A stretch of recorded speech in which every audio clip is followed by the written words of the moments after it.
Hi, and welcome to the first macro view walkthrough for Proper Wealth Management. This is for Q2 2016. Just going to walk through some slides, some data points, macroeconomic data that we look at, which help shape our views, which then help shape our clients' portfolios and the way that we allocate capital. We're just going to dive right in here. There's a lot of slides, so I'm going to go as quickly as possible. 1,000-foot view, our view is that growth is slowing, that this business cycle expansion that started post-financial crisis is now ending, that if the Fed does raise rates, it would be into a slowdown, which is the first time it's ever happened. The U.S. stock markets are overvalued, Europe is a minefield, and there is a global currency war happening. In terms of investment positioning, we're underweight risk assets, stocks, and we're overweight safe haven assets, gold and bonds. Price to earnings ratios right now in the market, as of the last reported earnings, 23.3. The adjusted figure is a commonly used Shiller CAPE model, CAPE meaning cyclically adjusted price to earnings, and then the Crestmont statistic, they adjust that CAPE ratio even further. And again, these numbers are very high over if you're looking at long-term averages. S&P earnings comps, where next quarter would be the sixth consecutive decline in earnings for the S&P 500. That's what the estimate is. We've only had a few companies release earnings so far for Q2, but it is looking like we're going to have another sequential decline in earnings. Again, this chart just says that same story another way. We're back to the lowest level in terms of corporate profits since 2011.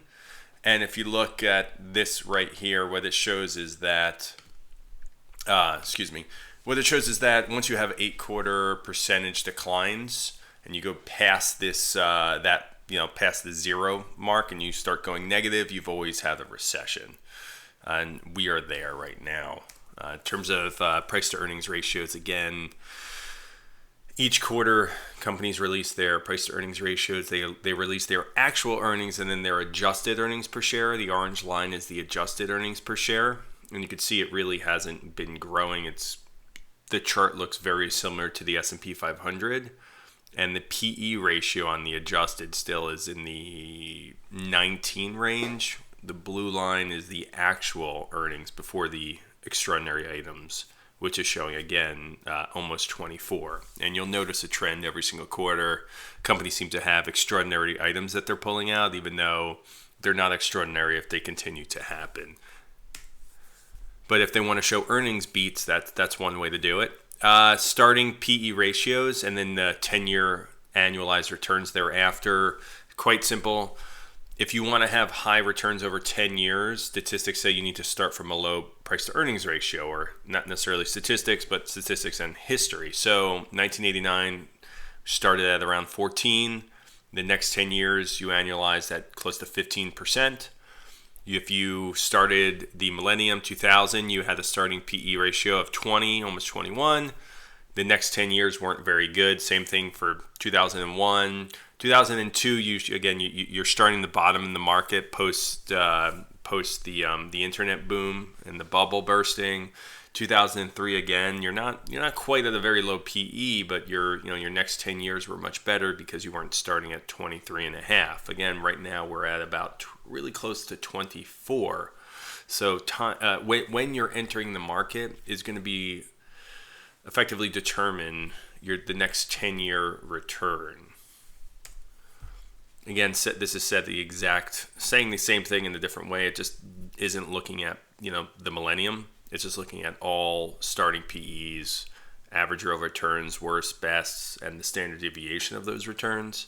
So right now, again, we are in the mid-20 range. And so what we're predicting is very, very low returns if you're investing today for the next 10 years. Secular stock market. So this is off a blog post that we had done months ago. It's research by Crestmont Research, effectively The green bars are the secular markets. The reds are the secular bear markets. Greens are secular bull markets. And then on the bottom, you have the price to earnings ratio throughout these different market cycles. Where the greens start, you notice very low price to earnings ratios. You have what they call price to earnings multiple expansion, which happens throughout the cycle. It finally peaks, and then you have a period where, unless you're really timing the markets perfectly, you have, in just again, assuming you're a passive investor, you just have a long period of time where you're dealing with high volatility and not making money over that period of time. Again, unless you're timing the markets perfectly, buying in 03, selling in 07, buying in 09, and I would argue be selling right around now. In terms of global manufacturing, PMI, Purchasing Managers Index, it's based on new orders, inventory, production, supplier deliveries, employment environment, and that's been declining. The great goods deflation, it says it here. If you could go anywhere and touch it, it's cheaper than it was a year ago across some major economies in the world: UK, US, France, Germany, Japan, and China. Labor income and profitability. Labor income, wage increases right now is a bad thing, not a good thing. We hear a lot of people talking about how they want to see wage inflation pick up and how that would be a good thing, except when you have falling profits and falling earnings, wage inflation further erodes your profits and then leads to higher unemployment as there are layoffs. So it's typically in this stage of the cycle, it's a late cycle indicator. So if you see positive wage growth, it's not necessarily a good thing, as I think the media has been, harping on that for a little while now about how wage inflation would be a good thing. ISM services, this is important since services represent about 3/4 of our GDP. We're no longer a manufacturing country. We really derive most of our GDP based on services, and the ISM services is a widely followed report. It's been dropping. ISM services employment is dropping. New orders, all of these are showing declines since about mid-2015.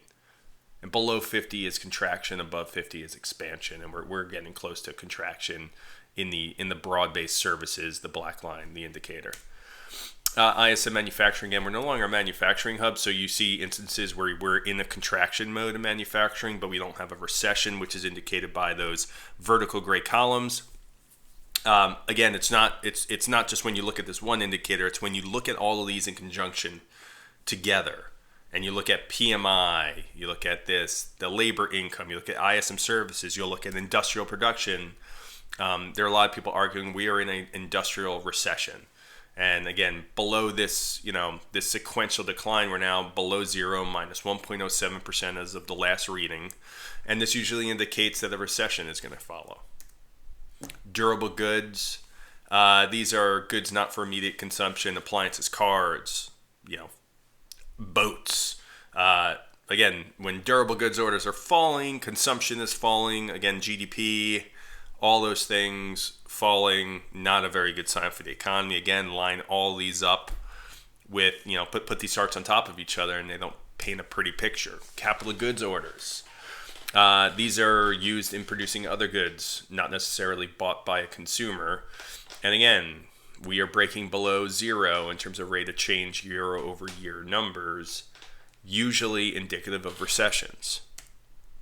This shows the employee tax withholding receipts, so it's a pretty good sign of employment, and by looking at what the employers are actually withholding from employees' paychecks, it has been falling.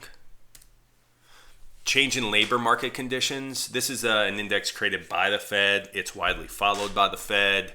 It showed 5 months of consecutive decline. I believe we had a 6-month in June of a consecutive decline. Just don't have that chart up here. Not a great sign as well in terms of labor market conditions. This is commercial and industrial loan delinquency rates. So that orange line falling is a bad thing, not a good thing. And then you have the blue line, which is U.S. employees on non-farm payrolls. And so there's a pretty high correlation between rising delinquency rates and falling employment, again, makes sense. If you can't pay your bills, you are not going to be hiring. U.S. corporate debt not used productively.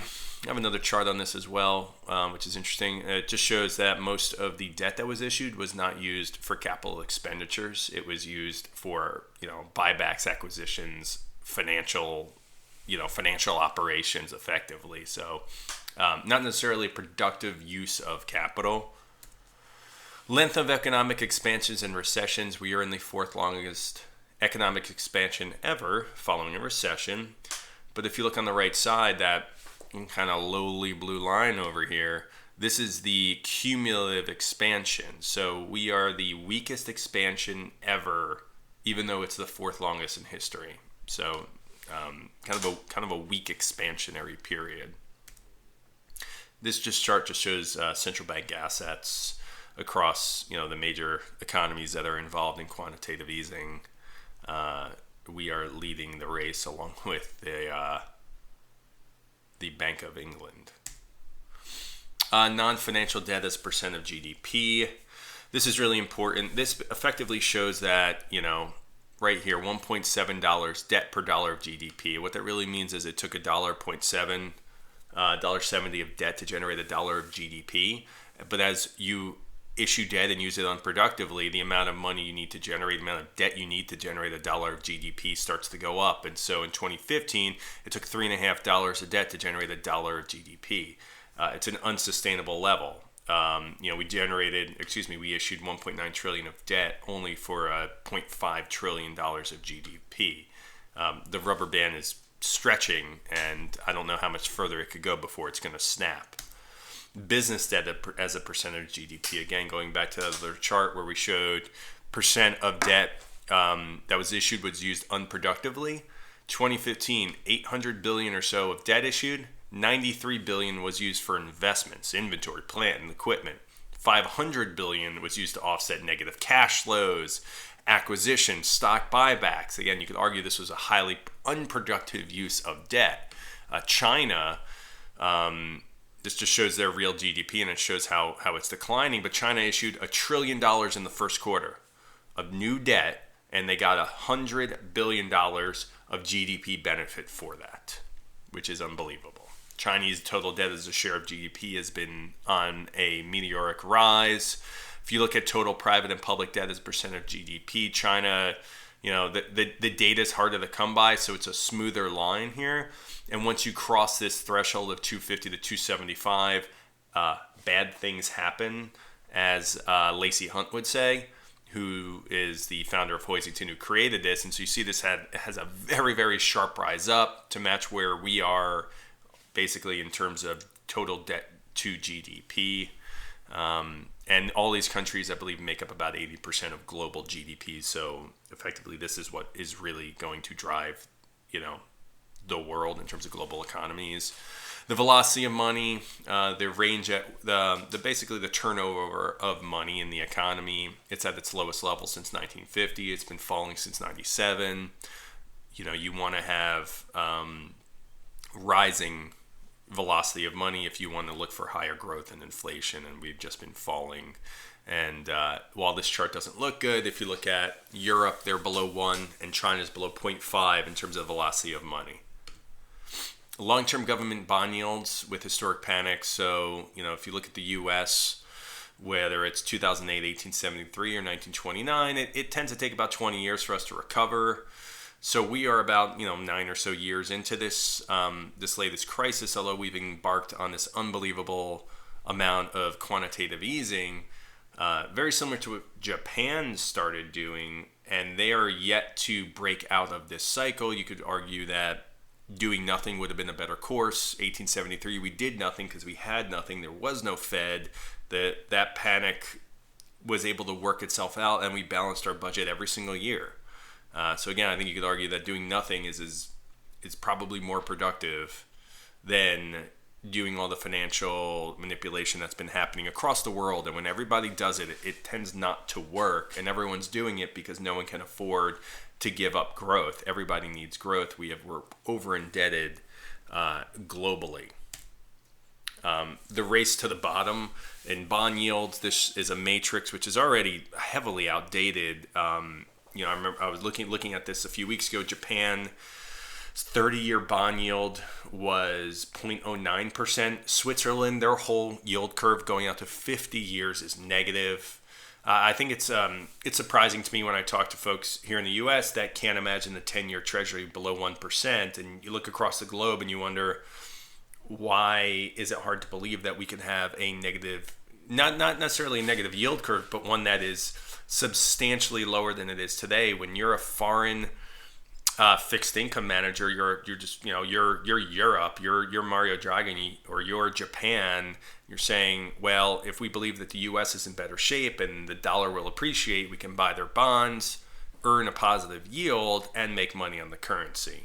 So I think that it is entirely possible that you see bond yields lower for much longer, and they get to low levels that are, I think, that were 5 years ago unfathomable.